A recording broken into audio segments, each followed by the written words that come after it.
അജിത് തന്നെ നായകനായെത്തുന്ന ആദിക് രവിചന്ദ്രൻ ചിത്രം good bad ugly ജനുവരി 10 നിന്നും ഏപ്രിൽ 10 റിലീസ് ഡേറ്റ് മാറ്റിവെച്ചത് വിടാമുയർച്ചയുടെ ജനുവരി റിലീസുമായി ക്ലാഷ് ഉണ്ടാവാതിരിക്കാനായിരുന്നു.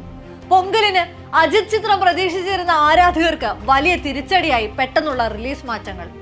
എന്നാൽ തർക്കങ്ങളും പരിഭവങ്ങളും സിനിമയുടെ മറ്റു ഉത്തരവാദിത്തങ്ങൾക്കൊപ്പം ചേർത്ത് വെച്ച് ആ നായകൻ തന്റെ സ്വപ്നങ്ങൾക്ക് പുറകെയുള്ള ഓട്ടത്തിലാണിപ്പോൾ. തന്റെ ജോലി ഭംഗിയായി പൂർത്തിയാക്കി അയാൾ മറ്റൊരു ട്രാക്കിലേക്കുള്ള യൂണിഫോം അണിഞ്ഞു കഴിഞ്ഞു. ഒരു സമയം ഒറ്റ കാര്യം, റിലീസുകൾ വരാനുണ്ട്, എനിക്ക് ആവലാതിയില്ല, ഇപ്പോൾ റേസിംഗിൽ കൂടുതൽ ശ്രദ്ധിക്കണമെന്നാണ് അജിത്ത് പറഞ്ഞത്.